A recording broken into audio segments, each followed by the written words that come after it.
specialty grade. Percent sanity last year was 80%, this year is 80%. Claims overall, last year there was 20,200 claims, this year there was 20,446 claims. The generic dispensing rate, what last year was 85.95%, this year we fell at 85.63, which is down 0.32%. The overall utilization rate, this is more or less just a more granular way of calculating average utilizers. So last year was 13.28, this year was 13.50.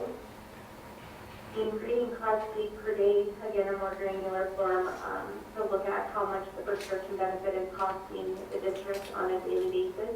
And so last year it was $3.21, and this year we go right in line at $3.23, which is great. I think one of the goals this year, I think, is going to easily be achieved, especially with the peer matrix system in place, but achieving, the continuous cost share split. It continues to look better and better, which is great. That's something we've been working on over the past couple of years, and so it's great to see what the district has achieved with the programs that are currently in place. And then we will continue to monitor the increased generic dispensing rate. We would like to see that above 88%, and we're almost there. So I don't foresee any issues with being able to achieve that as we move into 2019-2020. The next slide breaks out specialty and non-specialty. So the total paid in specialty last year compared to this year, we're showing a slight increase, 8.70%, in total paid, which is both the plan paid and the member paid. And obviously with the reporting that was going through with the peer matrix program, we anticipate to see these numbers change pretty significantly. The plan paid percent last year was 98%, this year was 83%. So the plan paid is down 15% overall on specialty, which is huge. There was 32 specialty utilizers last year. This year there's only been 29, which is a 9.3% change, which is great. The specialty claims last year, there was 221 specialty claims. This year there was 185. So we're down 15.28% year-over-year, which is great. The ingredient cost paid per diem specialty, you guys are literally outperforming the competition by a long shot here. Typically we see the ingredient cost paid per diem specialty run about $189 per day. And so last year you can see that was running about $104.59. This year we're running about $141.13. And then non-specialty, you can see year-over-year we're down about 1.93% in total paid, which is great. Last year was 81%. This year is 77%. We're down 4% on non-specialty medications year-over-year, which is another great thing. The utilizers have increased relative to the overall utilization increasing as well. So on non-specialty last year there was 610 utilizers. This year there was 624. That's a 2.0% increase. And then year-over-year, the claims have increased 1.41% as far as claim count. And then again, ingredient cost paid per day is more the granular form to look at how much the non-specialty claims are high in the plan. And so last year we were at $2.04. This year we're at $1.98. So we do two ingredient cost paid per day, which is again, I think the goal here is that we continue to reduce the overall specialty spend through, management of the peer matrix program, and I think that we will continue to see great results with it. Does anybody have questions? Move into the current program? No questions here. Thank you, Chelsea. So some of the current programs that we have in place, I've listed them out here. I almost ran out of room on the slide. You guys are definitely running a very tightly managed program. prescription benefits plan, and it's amazing to see. So just some of the current programs, just to highlight, the diabetes program, with the diabetic testing supplies, currently being covered at 100% on all of the plans. That's running smoothly. We also have all of the step therapy edits in place, the quantity limit edits in place, specialty clinical edits, which is prior authorization being required on every high-volume specialty med. We do currently have prior authorization in place. Specialty carve-out with their matrix, as we discussed, that program is running very well. And then we have the exclusive specialty, mandating that specialty be filled through a specialty pharmacy, so there's some cost savings there. Voluntary mail order. The utilization is about 2.87% of the overall population, which is increased that we've seen in the past, so that's great. The members are getting used to utilize the mail order, which is good. The refill treatment edits are currently turned on. We have max cost edits. You guys are on the precision formulary, leveraging the 72 or so drug exclusions, which really is driving members to utilize the preferred lower cost alternatives that are available in the marketplace before they would be allowed to fill the high dollar brand claims. So that's great. The Tier 0 program is, allowing the over-the-counter for allergy medications to be filled at a lower cost to incent members to take care of their current conditions before it results in an office visit. Both the DAW1 and DAW2 penalties are turned on, which is driving the generic dispensing rate and generic substitution. So those metrics all look phenomenal. And then there's a fourth tier benefit, which means that members are seeing their cost share for those specialty medications, which helps with the overall cost share split, which is great, and then the narcotic alerts are currently turned on, which is great. So we've been reviewing any potential members of interest, and as we dive into those claims, we haven't seen any red flags or any issues there, which is great. Chelsea, can I ask a quick question? What is DAW 1 and 2? I'm sorry, DAW, I should have probably spelled that out. DAW stands for dispense as written. Oh, okay, cool, thank you. Yeah. So the physicians with these items in place, DAW1 just means the physician has to insinuate on the script itself that the physician intends for the member to fill a brand when a generic is available. And what that means is it works is that the brand drug is required, maybe there's an adverse reaction or something of that nature. And then DAW2 is just the penalty or the difference of, the brand when a generic is available. So if the employee is requesting a brand, they're going to pay the penalty. They're okay. Thank you. Moving to the cost savings and clinical programs. Currently, we looked into some of the claims history, and so in the 2018-2019 plan year, we noticed that the district spent a total of $158,888.05 on diabetic medications across a total of 157 members who were utilizing those diabetic meds. And so that was contributing to about 11.45% of the overall pharmacy spend. So we included the utilization as well as the adherence.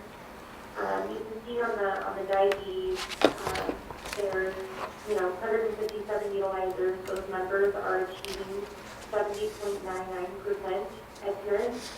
And so there's a significant number of claims, 1,195 claims that are, for diabetic meds, typically relate to CD adherence around 80% or greater. And then the cardiovascular hypertension, typically it's going to be those diabetic members who also are taking cardiovascular or hypertension meds. So there was 362 utilizers there, achieving a 78.38% adherence. Again, they typically like to see in this adherence cohort about an 80% or greater. And the same thing with dyslipidemia.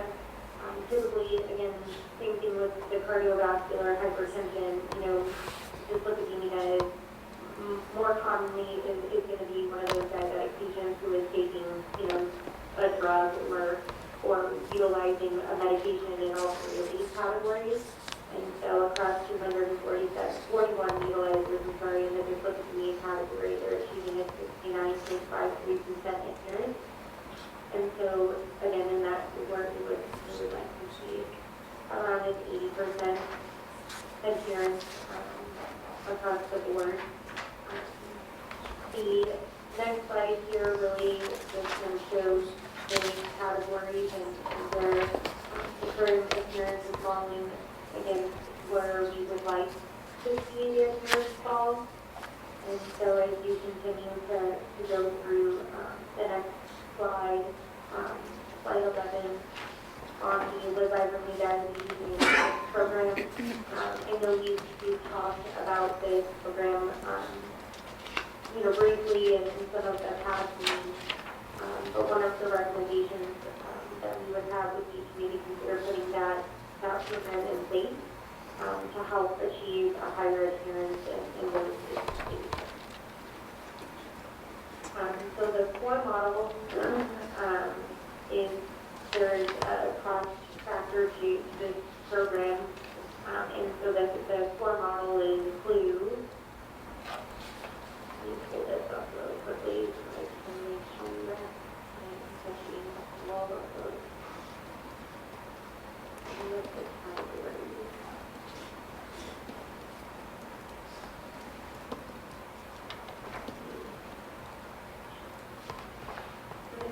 Text messaging, refill reminders, and then we send out.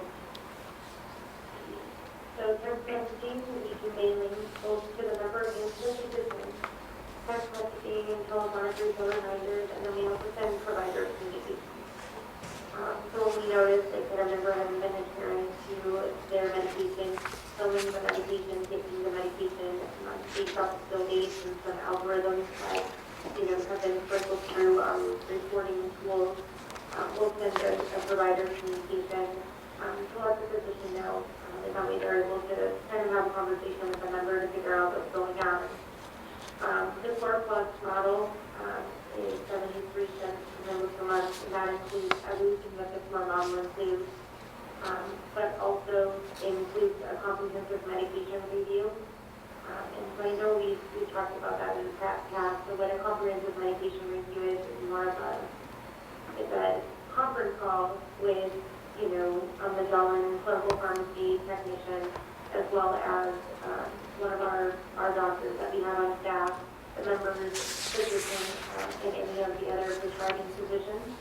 And so, typically with a diabetic patient, if they're seeing multiple doctors, maybe they're seeing a primary care physician for their diabetes, but maybe they're seeing, a pain management clinic or back pain or, something else of that nature. They're taking, a medication that can have an adverse reaction to some of the diabetic meds that they're taking. The comprehensive medication reviews are extremely helpful in making sure that, none of the prescribing physicians are writing a script for something that would counteract with one of the main diabetic meds that the member's taking. And then the enhanced model includes everything that the core model and the Core Plus model have with a 6-week wellness session. And that's $1.41 per member. So in the presentation on slide 11, we have broken out the annual cost. So for the core model, it would be about $2,930 for the year, and then the core model is for about $13,271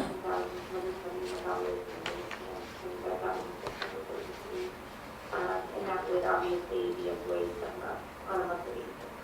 What's been your success rate with this program? And how much? We actually have seen in so many cases based on direct savings a 6-to-1 ROI, and based on indirect savings a 12-to-1 ROI. And in most cases, we've seen an 87% recommendation acceptance rate on this program. The members respond to it very, very well. I think, for the most part, I have, my Nana is a diabetic, and I constantly refer to her when I think of this program.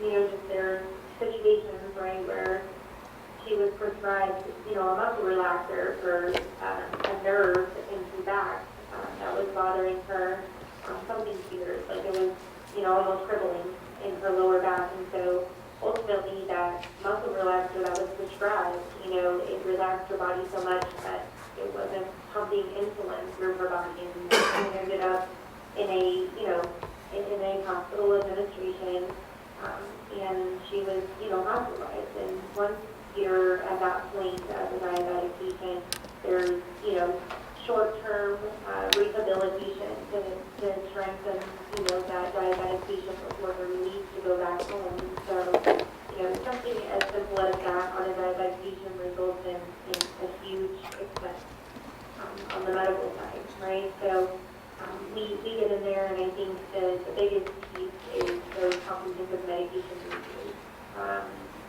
The 6-week wellness sessions, we map out a plan, and so some of the communications are, at-home guides.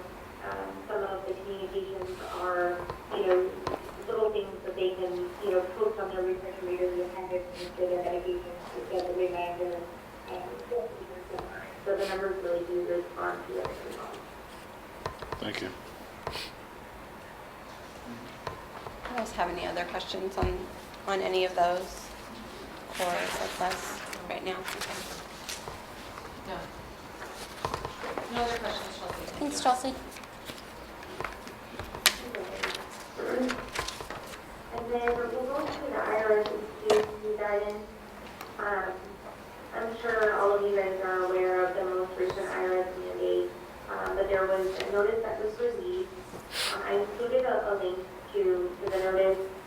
Ultimately, the recent IRS notice applies only to high deductible health plans. And so with that, it does not require high deductible health plans to stand its preventative care benefit. It does not have the effect of treating listed drug classes or medications with preventative care, which must be provided by all surplus plans without cost sharing for purposes of healthcare reform. And so a solution that we've come up with internally at Magellan would be to add the MRX expanded preventative list. It can be used in conjunction with the high deductible health plan whose enrollees have savings accounts. And so, it's been vetted and reviewed thoroughly through legal, through clinical, so forth and so on. So the expanded preventative list identifies medications that you can voluntarily add to a high deductible health plan with or without minimal deductible, consistent with the plan's classification by the IRS as a high deductible health plan. And then, it was developed really based upon interpretation of the IRS guidance regarding preventative care. And so the only thing I will say is that, that list includes everything. Most of the drug classes expressly identified in the most recent release of this guidance, or this act, that's been posted, with the exception of the antidepressants. And so currently we're considering adding the SSRI, antidepressant meds, to the expanded preventative list, but at this time, they are not included. So that would be our recommendation, is to add the expanded preventative list. And so we ran some savings reports a couple of different ways, and I'll take it back over to Chris so she can kind of get into that.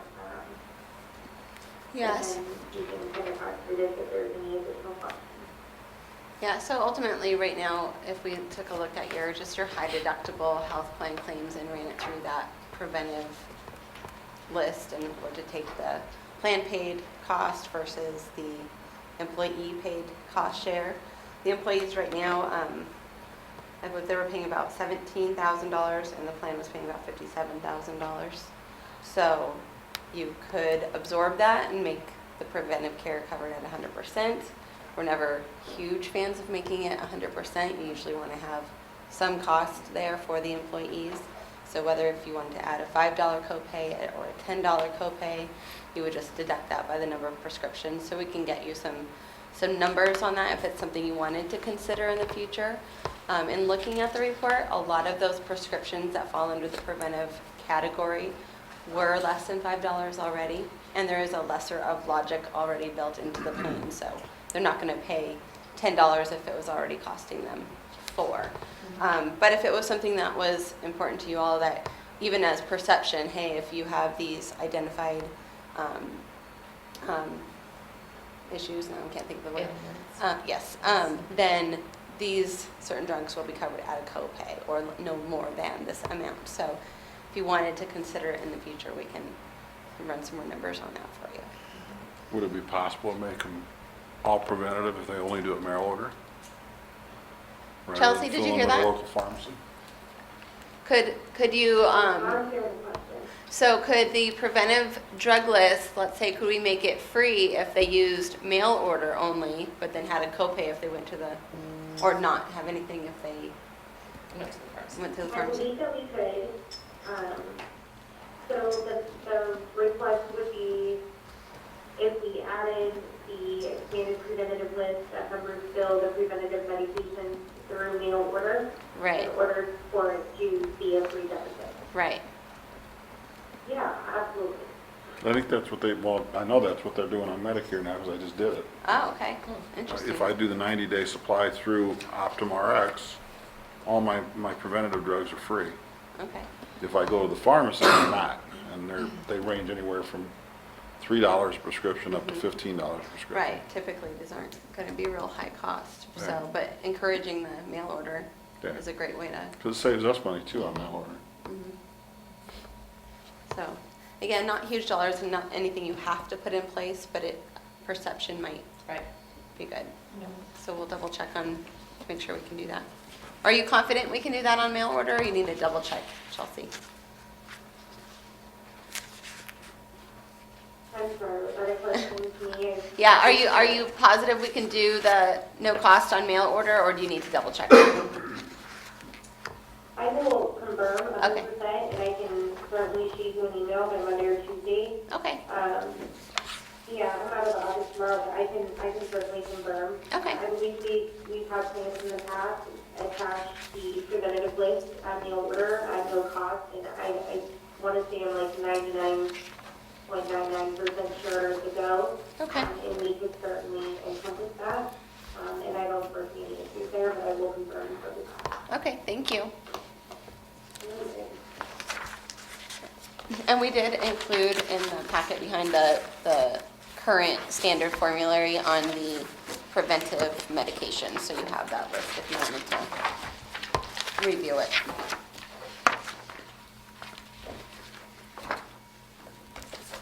You guys have any other questions for Chelsea, or anything that you'd like to see in the next meeting?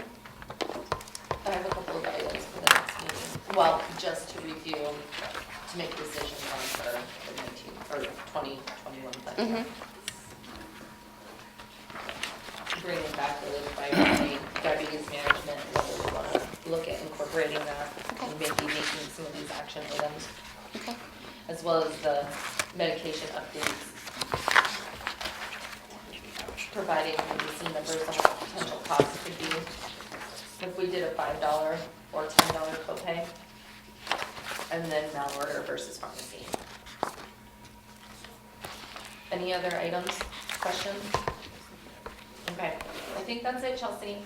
Thank you, Chelsea. Thank you for your time. No worries, thank you guys so much for being able to help out with you guys today. Thank You you. too. All right. Okay, so the next item on the agenda is the UMR presentation of the trust financials with UMR. Perfect, thank you. I know I got to introduce Stephanie to a few of you before the meeting, but I will do that formally now. So with me today, I've got Stephanie Cooley, who is the Director of Trust Services based out of Lexington, Kentucky, and works with UMR. You have the floor. Thank you, thank you. I was here 2 years ago to help start this time. And then my staff, Rachel, does your financial statements every month, well, every time you have a board meeting. And Stephanie, I do want to take a moment also to introduce our Chief Financial Officer. This is Secretary and Senior.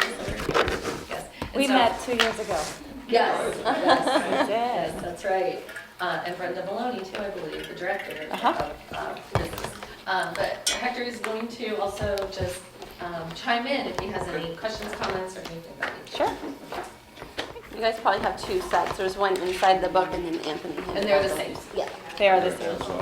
Yeah, I know. Okay, great, thank you. So, and I'm actually an accountant by training, a CPA, so I like getting back to financial statements. I do a lot of board meetings and things like that too, so moved into that.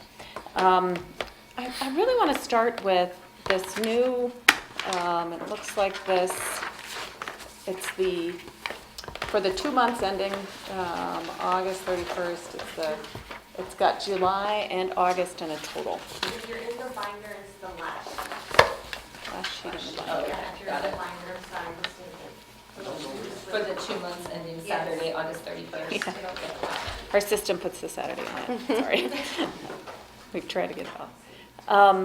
This is a report, and I hope then when you have September and October, and it just get longer and longer, but that way you can see month over month over month.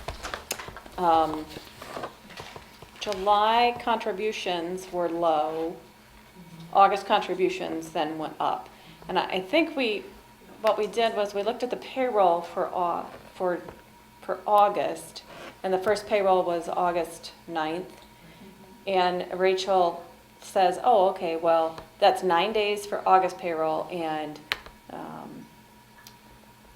whatever, Oh, I so see. many days for, Okay. 5 days for July payroll, when, in fact, you probably should have put it all in August. Yeah. It's a timing issue, but that's her process and her method to do it, so that gets the months. And that's why, I think you probably would have had almost a 0 in July. Yes. So if you look at the total for the 2 months, $975,000 would probably just be for August. Okay. Then you had some COBRA contributions. You had the HSA contributions in August, and you had some interest. So your total interest for the first 2 months actually has been $10,000. So good there. The total revenues for the month of August, $921,000 in total for the first 2 months is $1,084,000. Your claims, July actually was a pretty low month for claims, counterintuitive to everybody being off. Maybe they're on vacation or something. August claims picked up again, so the claims were $762,000, and then the line below that is the stop loss recovery, and that's what we have. The $162,000 was related to July claims, and that money has already come in. So $93,000 was a stop loss claim that was filed in August, and I think some of that money has already come in because the receivable is pretty low. So that's just an offset, and I think you know that some of that stop loss, the incurred claim might have been 2 months, 3 months, 4 months ago, but by the time we got it processed, paid it, and then realized it was a stop loss claim, filed the claim, that's when it shows up on the month. But you can see for the first 2 months, you've had $255,000. Now, we don't take those stop loss claims and put them into each policy period. But I think your reports might do that. Prescription claims, you have that the plan was responsible for was $97,000 in August and $186,000 for the 2 months. Then you have this new rebate dollar amount here, $100,000 check came in for Magellan rebates. So we put that all in August. She is not accrued for that. If you accrue for it and then you don't make it, you have to kind of write off the difference. So there's a back and forth on that. So right now we've just recorded it when we receive it. The claims administration fee, that's the UMR fee. The RX savings fee is your The payer matrix. payer matrix. So we probably should have had an expense in August, but I don't think we saw that by the time we made these financials. But I believe there's one that we've seen. I don't know how much it is, but. So that, I think, we talked about it, so your savings for the payer matrix would be 2.5 times that. And if I could on that, so if you recall, payer matrix charges on a fee-for-service basis. So if they save $100,000, we remit payment for $30,000. So rough math, what I'm saying there is, if we paid them $10,000 in 1 month, we can do 2.5 times that to estimate what the savings was to the trust, if that makes sense. Rough math, but generally speaking, 2.5 times. Okay. Additional service fee, and I'm going to talk to Rachel. That probably just needs to be folded into claims administrative fee. I'm not sure what it is, and don't know why she's got a line for $6. The Did you 650 figure it is the HRA, so the health risk assessment. So one Okay. person. That folks do online through umr.com. If you want it to be broken out, we can break it out, but, So- yeah, okay. One person in July, 4 in August. Okay. Costs us $6.50 per person who submits it. Well, there's additional costs then. So thereafter, we do a clinical review. We send them a packet saying, here's what we identified. We also stratify the data behind the scenes and give you the reporting, but yeah. So yeah, I think having it broken out is kind of helpful. Okay, if that's what it is. I do kind of like to see that. But let's actually. Would let's be name Let's it. call it, it Um, is HRA, yeah. HRA, Well, Participation. or yeah. health risk assessment. let's just double check that that's all that's If in I may, there. yeah, every once in a while, you'll see something else that gets rolled into the additional fees. So for example, annual fees that may apply for a file that goes back and forth between Magellan and UMR. It's $1,200 a year, but you might see some additional dollars fall into the other service fee category. So we can keep it as is, but I won't be able to delineate each month by dividing the total by 650. And say Yeah, that we it's just equal. happened to recognize that That's what it 650. was. Yeah. So We're open to whatever you want us to do with I'd it. like to still see it, I think. Okay, perfect. Your COBRA administration fee is the $1,095, and that I know is supposed to have been paid out of the allotment. So it is still on as an expense for the trust fund, but it's going to be, the allotment money will offset it, but we're going to show it as an expense. You can see that line. There's your vision premium and your dental premium. Looks consistent. Your stop loss, it's really premium, and so we'll fix that admin fee. Rachel also, when she saw the allotment for 2019-20, she called it consultant fee, but it's really the allotment. So I think we'll Communication. call it a communication allotment. So instead of consulting fee, Okay. that's what it'll say. And I believe this education and training goes along with that, so that would be the same thing out of the allotment. So we'll make this a communication allotment. You've got your bank fees, you've got your HSA transfers, which actually the revenue and the expense match, and you've got your fidelity bond amortization. So we'll pay it and then we accrue, expense it over 12 months. Total expenses for August were $865,000. Total for the 2 months were almost $1.4 million. So that is compared to what you brought in, $1,084,000 minus the $1.4 million. So the excess of revenue before estimates, and this is really on a cash basis, cash money in, cash money out, before you have your estimate of IBNR. So for those 2 months, you have a loss of $314,000. I think it's expected, so don't Right. I forgot. I don't think it, but Okay. I think we got it, right? Yeah. Sometimes this will turn around in September and October. Right. When you just need more money coming in. Right. We have a couple of months with 3 pay periods in them, so we'll start boosting it up a little bit too. Yeah.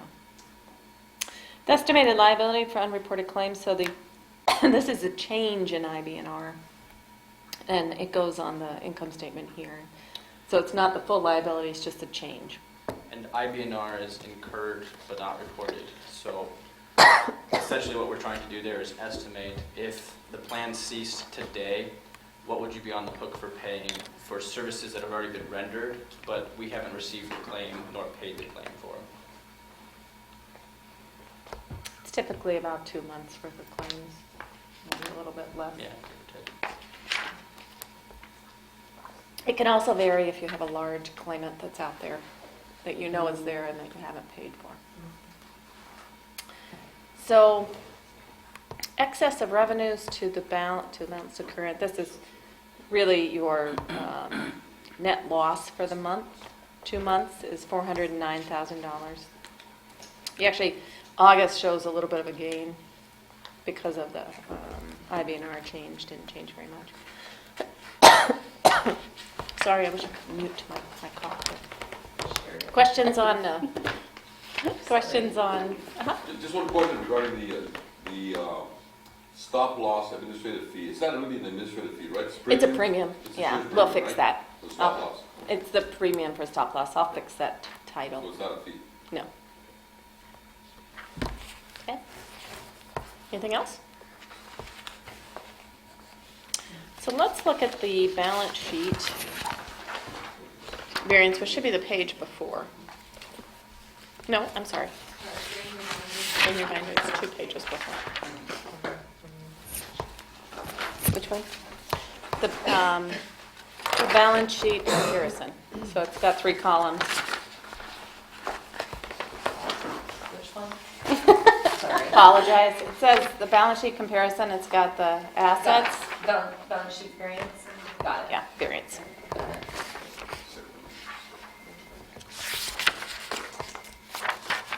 So this is comparing August as of date, as of August 31st, to the last year end as of June 30th. So we typically do compare the end of the year balance sheet to the current month balance sheet. Your cash is at 2.8 million, and if you remember, we really did not bring in as much cash, and we spent more than we brought in for the last 2 months. Then that kind of explains the change there. We have a receivable for contributions, and that receivable is for the payroll, the 9/6 payroll, and that would have had 9 days of August paid in September, so we go ahead and book a receivable for that. You do have some interest receivable, so money that we should be getting in the next month, and I'm sure she picks that up from the next month payment. The stop loss reimbursement, all we have remaining to be reimbursed from the stop loss is $4,000. So if you remember back to the other sheet, we had actually $255,000 in reimbursement, so we've got a quick turnaround on those, so that's nice. Other receivables, that's a big number, it's $178,000, and so that's really made up of the $100,000 in the pharmacy receivable, the Magellan. It came in, but the cash came in September. She knew about it, but she booked it in for August as a receivable. And then the allotments, so we have a receivable for the did you explain it to them last month, or have Yeah, we you talked about it? touched on it. Okay, I so we should have had a communication allotment for the last 2 years, in addition to, what's the other It's allotment? another allotment for as-needed items that would pay COBRA premiums and training. So it should have happened as a credit against the UMR invoice. And it did not make its way to the UMR invoice, and you guys pointed it out, and so now we have a receivable on the books for that. We've booked it as it should have come in, and we've booked a receivable for that, and I think it's coming through on a September invoice. Correct, it did come through on September's invoice, so for all intents and purposes, nothing was paid out for UMR fees in September, and there'll be some additional credit that carries forward even to October, so. So that's the additional $78,000 in receivable to the allotment. So you should see that clear up the next month. So total receivables at 417. Actually, it's quite much. It's a lot larger than the last year end, but you had the payroll and you had the RX and now the allotment. The other assets, so your prepaid bond, so we pay the bond and then we amortize it over the years. So you've got $1,468 to amortize for the rest of the year. The communication allotment, so this is another asset. So we have a receivable for that, but we have an asset for that and an other allotment asset. So this is money that we know should be spent, and we know we're going to get a credit on it, but we haven't spent it yet. Okay. See if I've got anything else on here. So the total other assets is $31,000. And so total assets at $3.3 million, a little bit down from the last year in. The liabilities, we actually have 2 months of premium in dental and vision to be paid at the end of August. And I think we have, I don't know if we paid them in September. I would have expected us to. So, but you can just see that at the end of last year, you had probably 1 month of premium, but somehow we've got July and August premium yet to be paid for dental and vision. I think we have 3 months worth of COBRA admin fees to be paid too. So, the claim-related fee payable, that's really the payer matrix, and so that's really the RX to be paid. The HSA payable, that actually is, I think the HSA money came in at the end of August and didn't get paid out until September. So that was about $74,000. I have a quick question. I have to go all the way back up to the top really quick. Sure. Stephanie, sorry about this. The contributions under receivables, 229. Mm-hmm. Where does that amount come from? So she took your payroll for September 6th, and she divided it by 14. Or she might divide it by 10, I would ask her. And so 6 days are September, and 9 days are August. And so she books that revenue as August revenue. Got it. And books a receivable Got it. because Thank she you. hasn't gotten the money yet. Thank you. Okay. Yes. That's why I started with the income statement. Yeah. So you see that part first. Gosh, it doesn't look right, but now I understand. She prorated it by the number of days Exactly. in the month. Okay, thank you. Okay. So we have the HSA payable, and then we have the IBNR, which is incurred but not reported. And you can see actually here, so $688,000 is the estimate, and UMR does a report. Rachel goes out to the UMR portal, she pulls off the IBNR report and books what that has. I believe CBIZ does their own report. We provide that one quarterly. Had it at the last Yeah, meeting. and when the auditor comes through and does the audit, they'll also have more months to look back and say, did this make sense? Is it right? But at this point, it's just an estimate. You can see though, for 688 compared to 593,000 at the end of June, that is it's an increase of $95,000. And that you can actually just trace right back to the income statement where the change in the accruals for that $95,000. Okay. So your fund balance, net assets available for benefits, and we talked a little bit about maybe making that title. You started at 2.8 million. You did have the first 2 months at a negative 409, so you're now at 2.4 million. So total liabilities and fund balance is 3.3. But over 2 years, building a fund balance of 2.4 million is really good. Really, really good. So, good job. And it'll keep going up now that we're back on payroll. How many deductions do you guys do for the employees? How many pays? This year it's going to be 18 deductions. 18. But normal years it's 21. So they don't get any in July or They June don't and get July? in June and July. So We it's start 2 up in months. August. August through May. And what about from the departments or from the Same. general? We're all on the same pay schedule. And have you picked the 3 that you're not doing?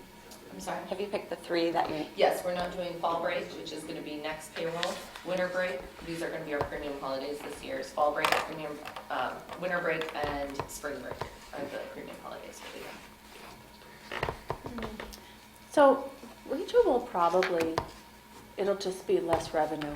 I don't think we want to record it as an offset or anything like that, but I think you would want to know how much it is, but it would just end up being less revenue. Most revenue coming in, and I'll send Rachel an email, let her know That'd be what good. to expect, okay. Okay. Can I answer any other questions about the financials? Any questions, guys? No? Okay. We're good. Thanks. Thank you. Thanks for coming. Oh, It was really nice it's to my have you. pleasure Yeah. to come back and see you all. Yes, appreciate it.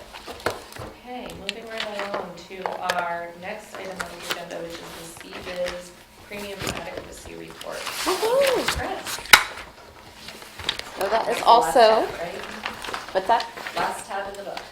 Yes, it is. So just, hopefully.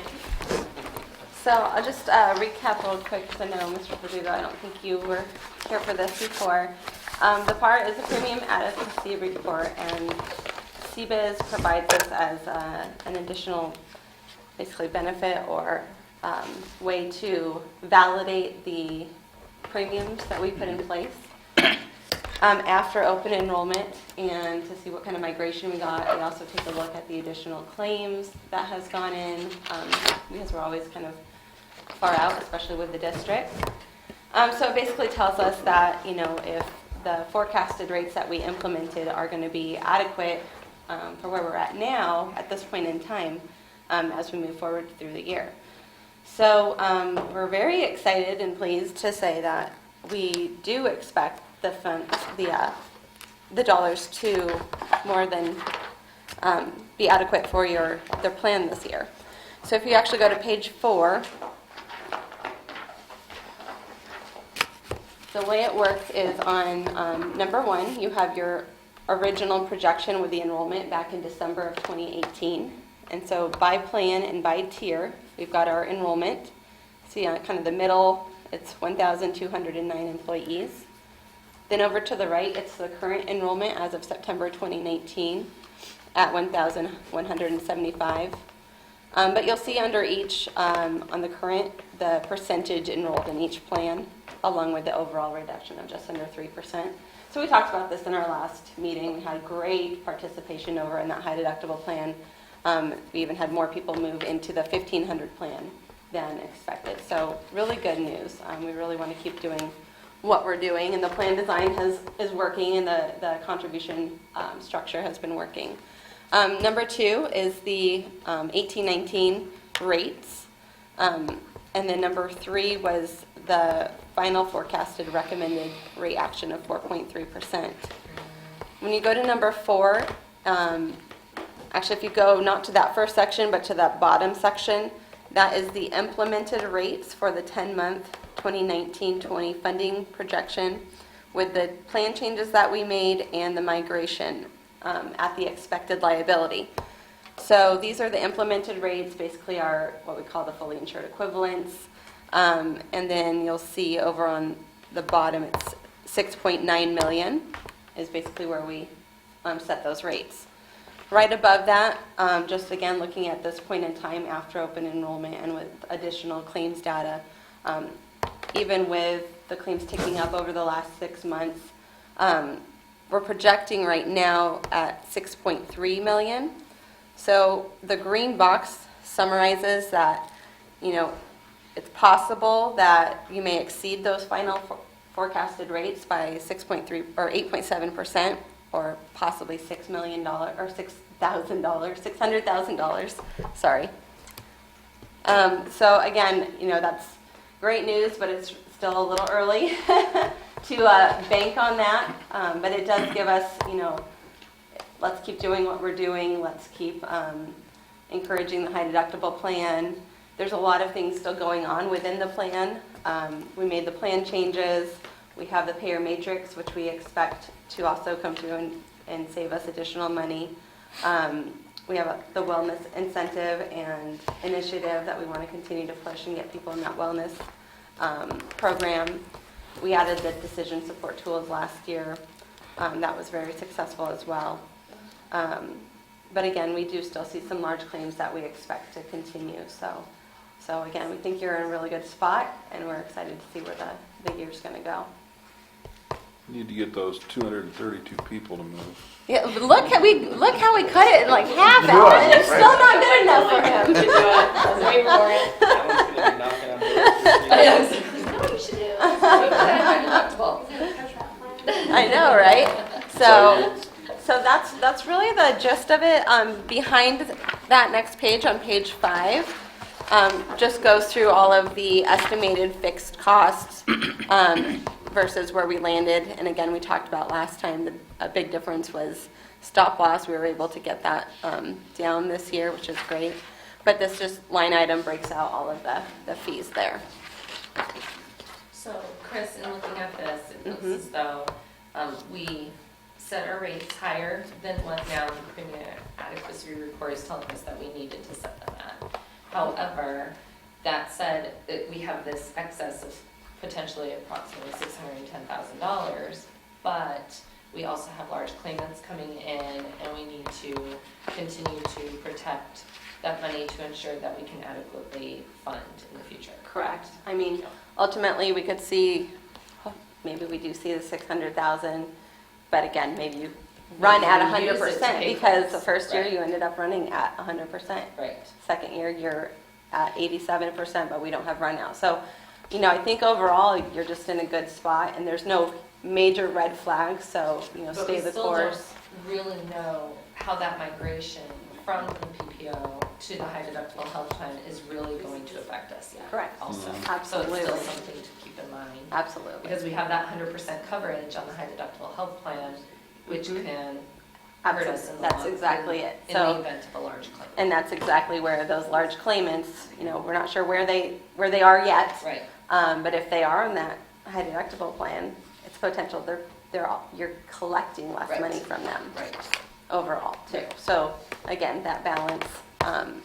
But we're, again, all the plan changes that have been made, the plan is really doing what we want it to do. Okay. So, Great. Any questions, concerns? No? Okay. Wonderful. Is that it, Chris? that is it. Wonderful. Thank you very much. I appreciate it. Okay, trust financial reporting. I think we already did that, didn't we? You did do that. I agree. I can repeat it if you'd like. I think we're all good. We're all good. Thank you, thank you. Okay, request for future agenda items. I had those 2 items that we just talked about from Magellan, the Live Vibrantly, as well as the HGHP medication updates and having the conversation, and perhaps action items next meeting, which is going to be on December 3rd at 5 o'clock, to discuss whether or not we need to make these changes to our plans. We want to recommend to make these changes to our plans. Other recommended changes to the plans for discussion for next meeting, I'd like to add, talking about matching for HSA contributions. Doing district matches instead of just a straight $500. I'd like to add that to the agenda for a discussion item. Laura? Yes. Yeah, I couldn't hear what you just said. To add to the agenda? I'd like to add to the agenda, maybe formulating a plan for a district match for HSA contributions instead of a, did you hear that, Nancy? All I heard was match. Okay, that's a district match for HSA contributions. Okay, thanks. Do you have any agenda items for the next meeting, Nancy? Would you guys look into that? Accomplishing the Magellan presentation, I was interested in talking more next month, or next time we meet about the diabetes program that you presented, and thinking about that, so that as well. But otherwise, from what I mean, I was having a little bit of difficulty hearing, because people are talking, it sounds like you guys are sick. That would be me. Sorry, Nancy. Yeah, you're lucky you're not here. It sounded like our situation it continues to run as it was at our last meeting. Mm-hmm. Looks favorable, nothing alarming in the financials. Correct. Yep. Oh, yeah? Yes. Okay, all Yes. right, go ahead. Okay, thank you, Nancy. The other thing that I wanted to bring up is a cost share for high deductible health plan after the deductible is met for a discussion item, Like co-insurance. like a co-insurance for after the deductible. On the matching for HSA contributions, if I'm not mistaken, and I probably am, but I could swear like 2 or 3 years ago, there was a lawsuit about something like that, where somebody was filing some type of a suit that says it was discrimination of some kind. I don't remember what the details were. I don't recall if that was an issue. I recall a few years ago it being a topic, Yeah. but it's become, we've had a call with HSA Bank actually too. So it's okay now? And it is I don't know what the okay, as resolution long was. as, so it's just basically everyone has to have the same opportunity to get Okay, those cool. same funds. Because I wanted to do that 3 years ago, and I was told that, no, it's illegal, and Yeah, Thank you for bringing that so, up. I did not know that. yeah, so it's something that I've always been like, oh, that was definitely a concern because now you're not really giving everyone the same dollar amount, Right. but you're giving everyone the same opportunity. So we'll run it by legal again, That'd be but I think it's become a little bit more clear and we've been told that more companies are doing it. Good.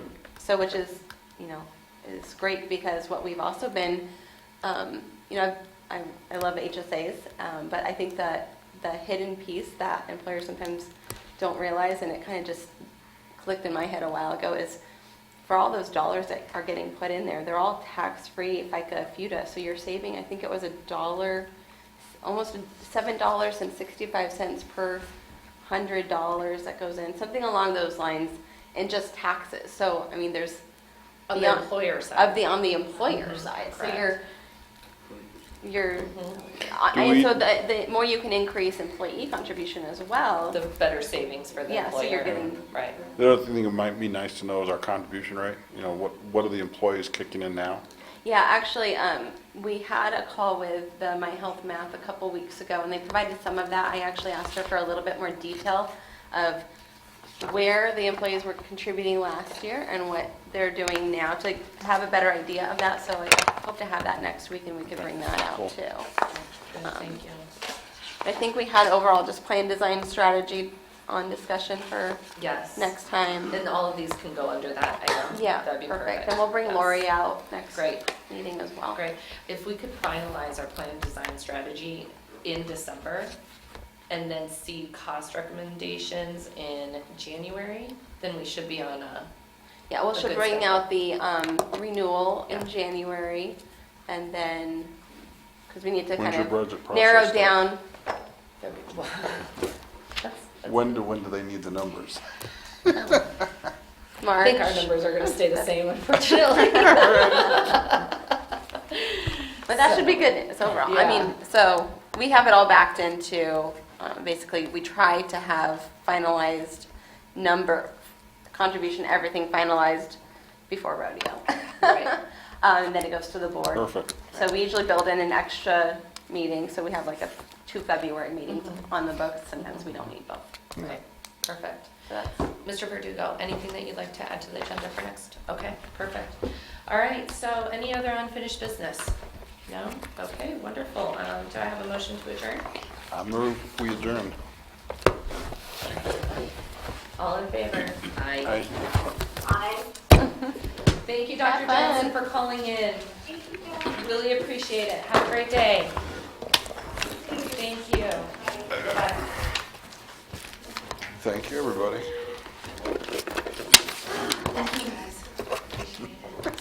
no, got hot again. Right? Huh? No, December got third, it again. right? December Yes, 3rd or December 2nd? 3rd. And that's the big one. 3rd. That's the big fun one. Enjoy, they're all That one might take 2 hours. It's fun. They're all fun. but this enjoy is your fun. visit to Tucson. He said Enjoy the enjoy. weather. We've got perfect weather this weekend.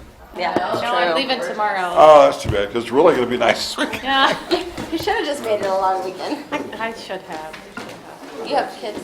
I have 3. I have a 15-year-old and then a They tell 23-year-old. your, She's starting law husband school. Son, I said good luck. Thank you. I'm excited. Yeah. We're really hoping this year, so. Keep me posted, let me know how it goes for you. Yeah, I will. I'll let you know too. I'll text Okay. you. See you guys All later. right, see you.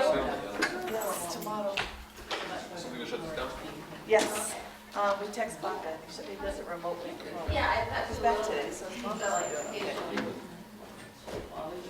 Yeah, okay, see you tomorrow. Take care. Thanks. Okay, good, okay, good.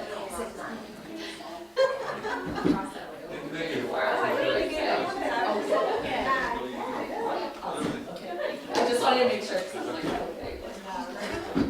You guys text, do you text Okay, Mr. all right, Baca? good. No, we're on. She does. Yeah. Thank you for bringing it. To let him know? I think I've heard it is. When is? Yeah, and I just texted him and said we're done on each other. Yeah, so he knows. Sure.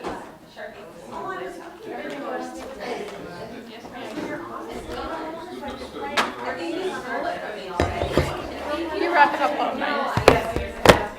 Alan.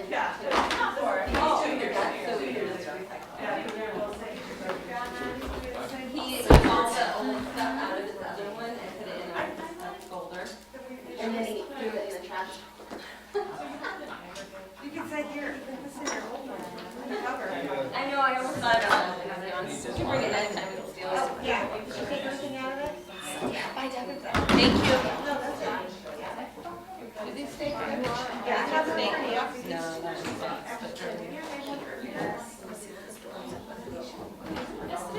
Did you have a, what? Yeah.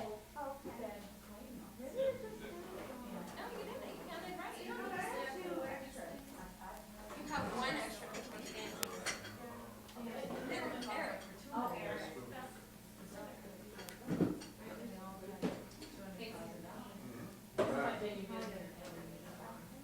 I know.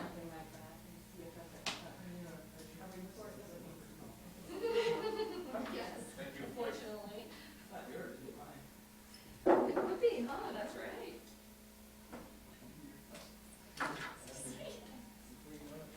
So, SUSD is making a the trust board is voting on a recommendation. Oh, they're doing it, huh? Right now, today?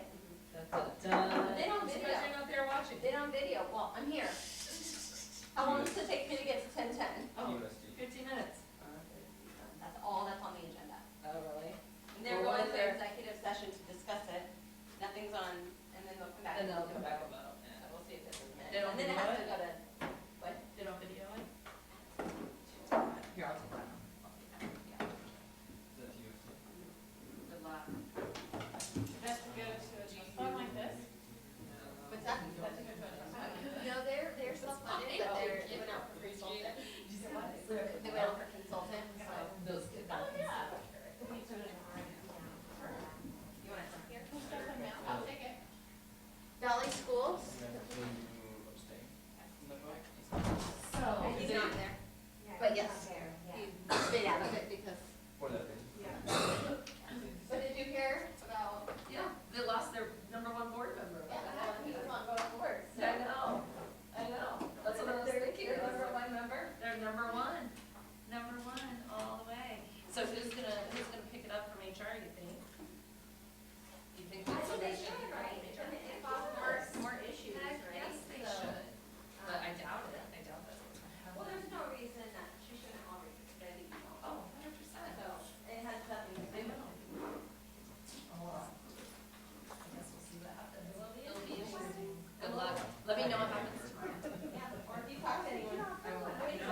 Thank you again, Stephanie. We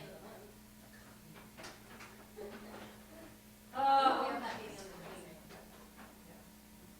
So if you hop into that before then, that might be helpful. Oh, okay.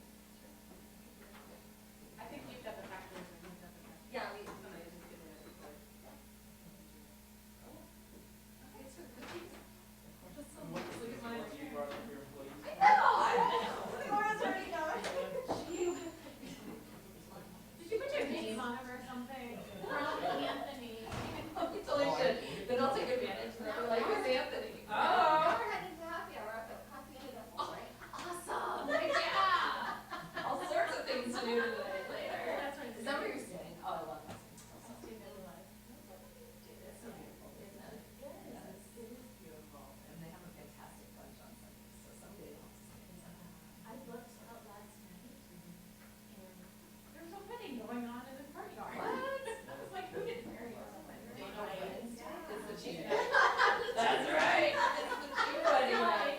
Yeah. I was in People that have no money. Or the second or third marriage. I think that's Yeah. what it was. Probably. There were too many people in the party or Yeah. something.